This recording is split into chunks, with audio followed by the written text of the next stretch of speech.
आपने रामायण में लक्ष्मण जी के वीरता की कई कथाएं सुनी होंगी, लेकिन क्या आप जानते हैं कि उनका अंत कैसे हुआ? यह कोई युद्ध या असाधारण लड़ाई नहीं थी, बल्कि एक ऐसा निर्णय था जहां धर्म और त्याग सर्वोपरि था। आज की वीडियो में हम जानेंगे लक्ष्मण जी का ऐतिहासिक और आध्यात्मिक अंत। रामायण के उत्तरकांड के अनुसार जब श्री राम अयोध्या के राजा बन चुके थे, तब एक दिन धर्मराज स्वयं साधु का रूप लेकर उनके दरबार में आए।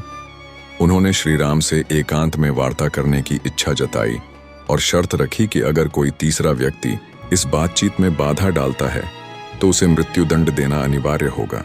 श्री राम जी ने यह वचन देकर लक्ष्मण जी को द्वार पर नियुक्त कर दिया कि जब तक वार्ता समाप्त ना हो कोई अंदर प्रवेश ना कर पाए। जब लक्ष्मण जी द्वार पर पहरा दे रहे थे तो कुछ समय बाद क्रोधित स्वभाव वाले ऋषि दुर्वासा वहां आ पहुंचे और उन्होंने शीघ्र श्री राम से मिलने का अनुरोध किया।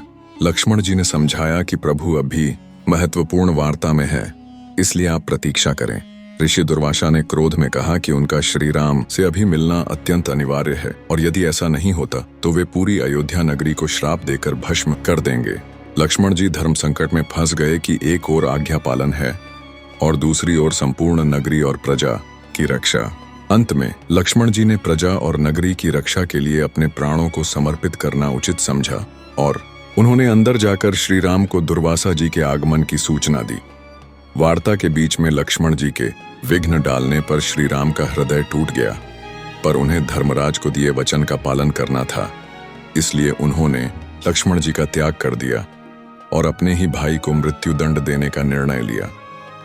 लक्ष्मण जी ने श्री राम जी से आज्ञा ली और सरयू नदी के तट पर पहुंचकर ध्यान मग्न हो गए और इसी स्थान पर उन्होंने जल समाधि ले ली। यह त्याग था जो धर्म और मर्यादा के लिए दिया गया। अगर आपको वीडियो पसंद आया हो तो कमेंट में जय श्री राम जरूर लिखें और ऐसी ही रोचक और ज्ञानवर्धक वीडियोस देखते रहने के लिए चैनल को सब्सक्राइब कर लें। धन्यवाद।